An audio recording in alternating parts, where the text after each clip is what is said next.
Episode number 246, Camaro discounts in December.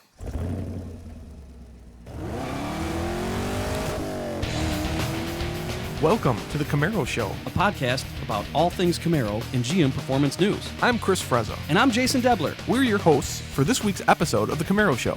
Want to be part of our show? It's easy. Just leave a message on our voicemail hotline at 586-486-3182. So sit back, relax, and enjoy the show. And welcome back, everyone, for another exciting episode of the Camaro Show. I'm Chris. I'm Jason. What's going on, dude? Oh, man. We're Missed back. you guys. We're back. We're back. I was out of town. Had to take care of some things. So, Chris, thanks for teeing up that best of show. Oh, that was such a great weekend, man. Oh, man. Just all sorts of cheering and yelling happening. There was a lot of happening there. There was a lot. At Belle Isle. Being on the rock. Yep. Super cool, man. But we got some cool stuff to talk about this week. Yeah, absolutely. The title says a lot right there. Mm-hmm. Yeah, but you gotta be a Mustang owner, right? You do. Well, to get the biggest discount, you have to Right. be the Mustang owner. So this week, according to The Drive, GM is targeting Mustang owners with $5,500 off Chevy Camaro in December. Yeah, If you want to jump ship, now's the time. that's right. If you're a current Mustang owner looking for a change, now's the time. Shop for a V8 Camaro. The Camaro has lagged its main rival. That's what they're saying, Ford Mustang, and sales numbers, to the tune of 25,000 units in 2018. Most companies would sort of throw the towel in given the enormous gap, especially since the Dodge Challenger remains such a hot seller lately. But here's the deal. Well, SS models start at $37,995. The discount equates to roughly $4,595 or $4,559 in savings, making the 455 horsepower American around $34K. But wait, there's more. In December, the 2019 Camaro SS will be sold with employee pricing too. But we'll have an additional $2,500 slash off the price on top of that, adding up to $54.95 off the MSRP. But there's a catch. There's always a catch. Oh? Yes. And that is the deal is only offered to current owners or lessees of Ford Mustangs. Whether or not this deal will be sweet enough to lure anyone out of a pony car and into the dark side, yet to be seen. But what we do know is that the after discount price of just over $30,000 will net Camaro buyers a whole lot of car for that money. After all, there's no stipulation saying that the Mustang has to be an 8-cylinder. So why not trade in your puny EcoBoost for a rumbling V8? I will link this up in the show notes. This is from The Drive. So, Puny. So, Puny. if you're looking to get into a 2019, they're enticing Mustang owners right now. Interesting. In December. Generally, I mean, at least this time of year isn't really a good time to buy a Camaro here in Michigan. I don't know about in Nashville. It's been pretty chilly here. Maybe down south, like in Texas or Florida, California. Well, have you gotten any snow yet in Michigan? Well, I mean, back in November we did. We got hammered with 8 inches, and everything shut down. But then it melted, and we haven't gotten nothing since. Right. Yeah. Well, you get what we get. We get nothing. We're supposed to. I saw some flurries. I was like, holy crap! So I got out my skis and my sled and my snowmobile, and no, I'm just kidding. But the milk and the bread and all that because you wanted to make French toast or something. I don't know. What? Everybody, runs to the store when there's so much snow and they buy milk and bread and eggs. They actually do that down here when it dips below 30. And I say, what are they doing? Trying to make French toast? No, we're not commies. Well, I don't know. I haven't had French toast in a while. I'm going to have that tomorrow. Okay. There you go. So bottom line is, if you got a Mustang and you're not happy with it, which is probably true, then you can save a whole bunch of money. You can save a whole bunch of money on a Camaro. I think it's cool they're doing this. I think we talked about that. I think they've done this before, and I think we talked about this before They've been doing because it. it's called a conquest. Yeah. Advertising is done by Conquest. They target the competition's owners. So pretty cool. I got a feeling, though, if you walked into your dealership and like, listen, I don't have a Mustang, but I saw this. Let's work a deal. I'm sure the dealership could figure something out. So get yourself a Camaro for Christmas. Yeah. Camaro for The holidays Christmas. for crying out loud. Yeah. Why not? Yeah. Buy yourself one and buy me one. You know, it's the holidays, the Christmas spirit. Push it Come in, on. tow it in, drag it in, whatever you got to do, right? And Yeah, whatever you got to do to get me a new ZL1, I don't know. whatever makes you they allow- happy, makes me happy. Or you win the lottery, don't forget your friends, Jason and Chris. I'll tell you what, if I won the lottery, I'd just disappear. You would. I was You like, go what buy happened a to Jason? C8? I don't know. He was here the other day. Now he's gone. You're That's gonna why. Go buy a C8 or anything. Oh, no. I wouldn't need to. No. Nope. Don't care. Don't care? Nope. Going to spend the rest of my life drunk on a beach Interesting. without even wanting a car. Really? Or I could just start a car company. You could always do that, or you could start a record label or something. Rocket ship company and start PayPal. Okay. Let's talk about something that is almost tough for us to talk about. 10 Publishing, owner of many magazines that we've either grown up on or our automotive hobby had matured through and because of, are going away. This is kind of a punch to the gut in a lot of people. We know a lot of people in the industry. We saw this punch coming, but we were willing to not block it. We were willing to take the punch, and we did. Now we're taking the punch. 10 Publishing is shuttering many car magazines. Many In fact, really, really popular magazines. really good magazines. In fact, they're only keeping 3. So out of 21, they're keeping 3. 3. They're keeping Motor Trend, Hot Rod, and Four Wheeler, which is great. Motor Trend's a good magazine. Hot Rod's the staple.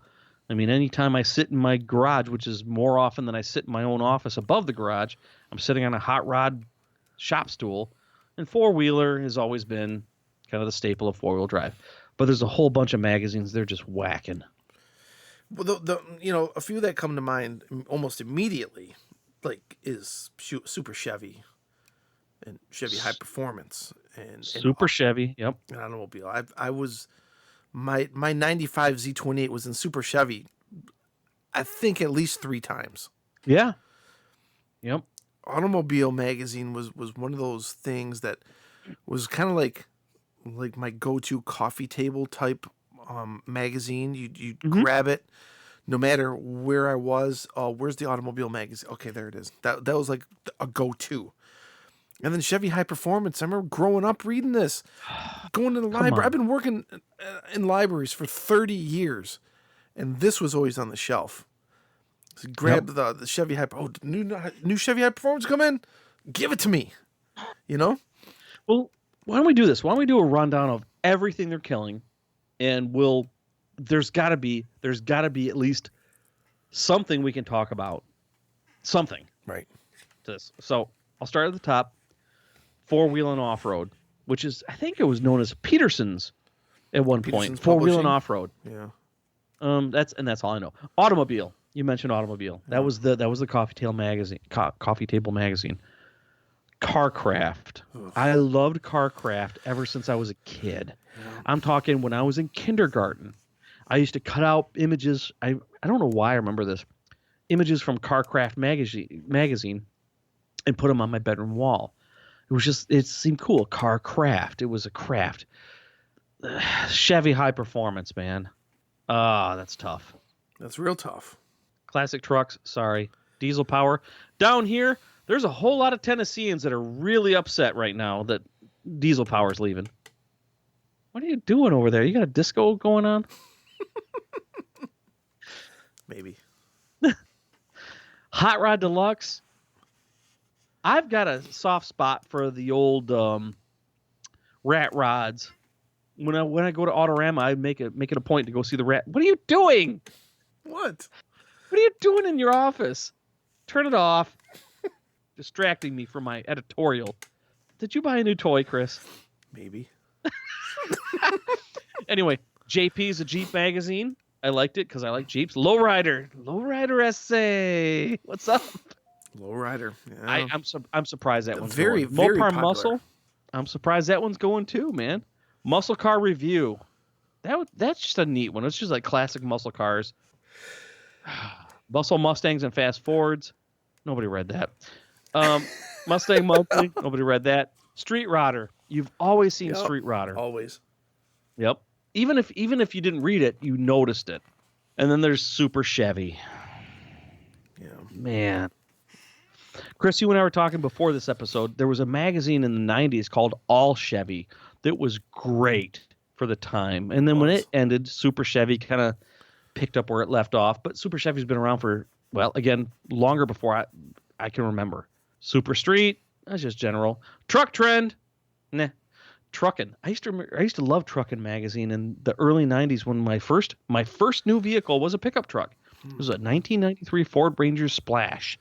You know, a little step side. It was electric blue with a cool little thingy. And man, Trucking, and I think it was Sport Truck, and of course, the ever-present Mini Trucker magazine. Remember from Clerks? Ooh, Mini Trucker magazine. Yep. But Truckin' was a good magazine. And I remember at one point it was about as thick as a damn JCPenney catalog.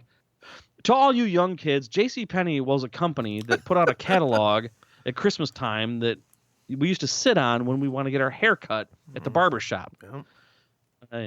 And then Vet magazine. You know, for as long as I've owned a Corvette, I've never read Vet magazine. And I think that's the reason. Because I haven't picked up any one of these 19 magazines in years. And I'm willing to bet, Chris, you haven't either. Well, here's the thing. And this probably leads into what we're probably going to talk about with print going digital. We've been doing this at the library for probably the last 10 years. A lot of publishers, a lot of people are going all digital now. So a lot of like print magazines are no longer being printed, but they're still being made digitally. Newsweek was one of them. I'm trying to think of some other ones, but I would get every issue of these every month through my library digitally. And anybody with a library card, and if your library subscribes to these, you get every issue to keep forever. And that's the way the model is going with a lot of publishers. They're going to digital. And like you said, we've taken the punch. It's kind of sad. It is. To say goodbye to the old. You know what I mean? But I understand. 100%. And I'm going to be delicate, when I am spending my reading time in the morning, I'm on my iPad. Yep. I do happen to have American Handyman, Family Handyman magazine in print. It's in Popular Mechanics. I still have 2 print subscriptions, but I'm noticing they're starting to stack up before I can get through them. Because digital is the way to go. Now, all of these 19 magazines that they're going to shutter are still going to be available digitally, but I got to think that at some point they're going to combine them. They're going to combine Truck Trend and Truckin' together, because there's no sense in having 2 separate things when digital publishing is so easy. Chris, because you're so involved in the library and you've been in the library system for 20 plus years and you've seen trends come and go, do you think that the Kindle phase will actually come and go as well? Or do you think the Kindle digital reader, the magazine format, but just digitally, will still remain, or will become web page-based? I think everybody consumes information differently. The older generations still want to feel that book in their hand, and turn the pages with their fingers. But I am seeing our generation. I mean, then of course the millennial generation. It's all digital. That Kindle, that iPad, that Barnes and Nobles really doesn't make too many Nooks nowadays. But just those. That's where it's going. Even books. People are I want it now. Give it to me. I want it on demand. I want it now and give it to me. And they don't want to wait for it either. And this is the way the world is going. If you can't give it to me now when I want it, they're going to move on to the next thing they can get. Yep. I think the other problem is that sitting down and reading, and when's the last time you actually read an article, top to bottom, front to back? What? Like any article. Digitally? Even on a website. Yeah. Oh yeah, all the time. Right. I don't anymore. Really? I skim them. I jump to the hot point. Because my time and my attention is so fragmented now. And I don't do that by choice, and I'm actually not happy about it. It's just a habit that I picked up where if I see an article, I jump to what appeals to me right away, where I can grab it and ingest it in my brain, and then I move to the next one. I don't read every word for word. Going back to GM High Tech Performance, we talked about this before the show. Super Chevy, all these magazines. I remember reading those things. If it was Camaro related, I read every word from the first sentence to the last sentence. Now I don't. I can't think of the last thing I actually wrote, or I'm sorry, read first sentence to last sentence. Wow. I like them in fragments. The TLDR. I think it's the we have so much stuff we can consume. It's almost like we're standing at an all-you-can-eat buffet, right? Yeah. And you got all this food, and you want to eat all this food, but you only want a little bit of each because you obviously can't eat all of it. So let me give you a little of this. Let me get a little bit of this, and I'm going to keep coming back. I'm going to keep coming back because I'm going to try some of this, and this was good. I'm going to come back to this. You know what I mean? I know exactly what you mean, and I'll give you another example that's very in line with what you're talking about. Netflix. I spend more time looking for what I want to watch on Netflix than actually watching something on Netflix. I have analysis paralysis. I'm like, ooh, this looks good. Ooh, but this looks good. Ooh, oh, this looks good too. Oh, wait. What was that? Do I want to go back to that? Ooh, this looks good. Oh, wait, where was I? I think it's the same thing with digital media. All these 19 print magazines, nobody's got time for them anymore. Yeah. Nobody wants to make time for them anymore. Right. I'm actually starting to scare myself based on what we're talking about right now. We're old, too. We are. But listen, bottom line is that it was a good time for magazines, but magazines are going by the wayside. I miss standing there reading articles in magazines and then picking out the one magazine I want to take home and read the rest of. I miss those times, but those times are gone. We've said that about a lot of things. Best of luck to anybody who worked on those 19 magazines we talked about. Yep. You guys did great, and you guys held out for a long time. And hopefully you'll have continued jobs and prosperous times with the digital versions of everything that you've done. And that's that. Yep. That was good. We got to move on. I hate to say it because I'd love to talk nostalgia. We got a couple of voicemails. Chris, do we have time for those? We do. Let's kick off the first one. Here we go. Hi, this is Adi from Milwaukee, Wisconsin, calling to say Merry Christmas and Happy New Year. And I don't know if you got the answer to one of your questions, but the live action Saturday morning show that was the Doom Buggy was called Wonder Bug.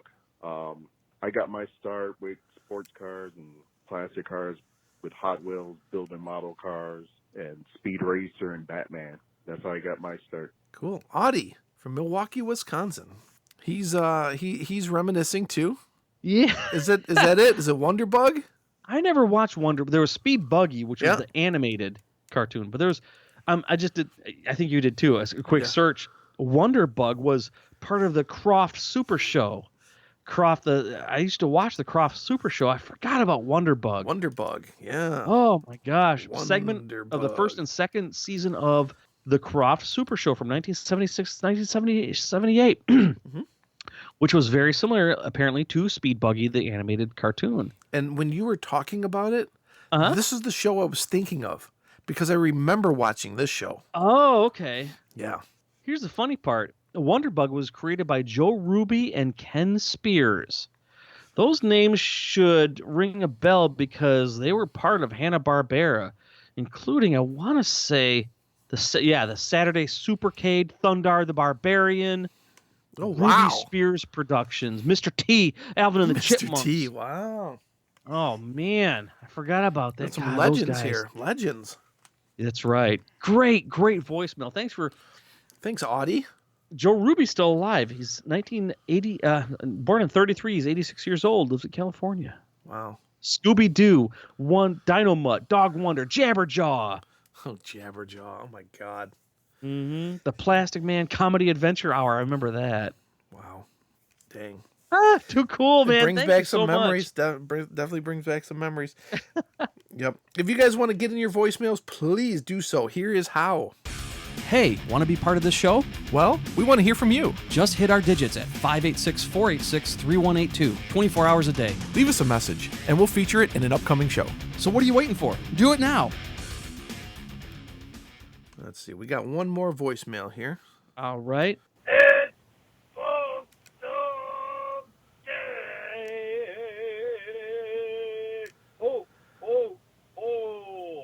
There's only 2 more days. Well, 3 more days. 14th, make sure you get everything in the mail. Otherwise, it's going to be delivered not on time. But you can set a standard. You can set a first buy. You can set a priority. But this is not a commercial, so don't say those kind of things. UPS, FedEx, Post Office, whatever you want to use.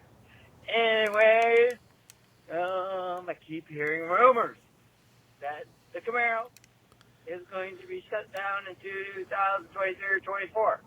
This would be very sad. And then only old white guys, not old white guys, scratch that, old guys that are bald with ponytails can buy Corvettes. Oops, sorry, Jason.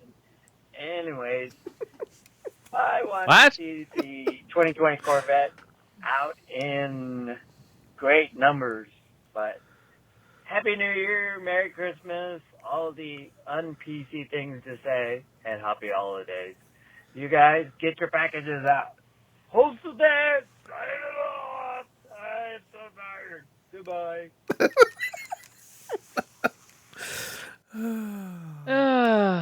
Happy holidays, Postal Dave, and Merry Christmas. Happy New Year's to you, too. And he's just given a friendly reminder. Get your packages out because they may not come.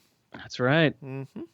And then he said, hey, did you hear that rumor that the Camaro's being shut down 2023 or 2024? Oh, man. We've been talking about this for a while. Good old Postal Dave. Huh. Well, I hope you're doing well, PD, and you and your family. I know that you've been through some ups and downs this year, but our best wishes to you, and thank you for being a part of this show and filling us in with your great comedic interludes. Yes. Good old Postal Dave. Well, that was the last voicemail. All right. Let's see here. We got a couple other things we got to talk about. Okay. I know we're getting close on time, so here's the deal. We talked a few episodes ago about people apparently racing and putting a gap from between cars and saying, I took them to Gapplebees, and how we think it's so stupid. Well, guess what? I heard another one. You've been Gaptized. No. Yeah. Oh, boy. You've been And Gaptized. my dogs are barking. My dogs don't even like it. Yeah. You've been Gaptized. How about just saying, I beat you? Yeah. I put a bus length on you. That used to be cool. Now it's like, oh, we're gonna have trendy little cutesy commentary. Mm-hmm. So that's a new one. Also, newest video. By the time you hear this, check out my YouTube channel, injasonsgarage.com is the quickest way to get to it, because I put a K&N filter on my house. You put a Canon filter in your house? That's right. Or in your furnace? I put a K&N performance air filter on my house. On your house? That's right. For my furnace. Yep, that's right. Okay. Oiled it up and everything? Nope, no need. Okay. What are you talking about? I have no idea. The Canon filter. You oil them up. No, not this kind. Not this kind. Yep. No joke. Can you hear my say- dogs? The dogs are like, you said, no joke, and the dog's like, "Rrrr." Yep. They think it's a joke. This Actually, and this one of the isn't dogs even- is in my video. Oh, and this isn't even the dog's bar. Yep. We bring out the dogs during the holidays. Oh gosh, we're how many episodes? Hold on, dogs. let me look at the calendar. How many episodes are we away? Ooh! Next episode is it? Really? Yes. Today's the 12th that we're recording this. Mm-hmm. Next episode is going to be the 19th or the 20th. Wow. So Christmas that'll is be the next Wednesday after that. Wow. So we gotta go with the dogs next week. The Christmas The dags. Christmas dogs. Whatever happened to when you were a kid and like December was the longest month in history? I know, because you wanted Christmas Yeah. and get out of school. Oh yeah. You got some time off, don't you? I do. I'm gonna take some Suck time it, Chris. off. Right between the holidays, I'm gonna take some time off. Well, good for you. Yeah. All right, I think we're out of time. Yep. Thank you, everybody, for joining and listening to our show. Please feel free to get your voicemails and emails in. And if you do not listen to our next show, be sure to have a happy holidays. But be sure to tune into our next show because it's always fun. We'll see you guys next week. See ya. Thanks for listening to The Camaro Show. Don't forget, drop us a voicemail at 586-486-3182. We'll see you next week. See ya.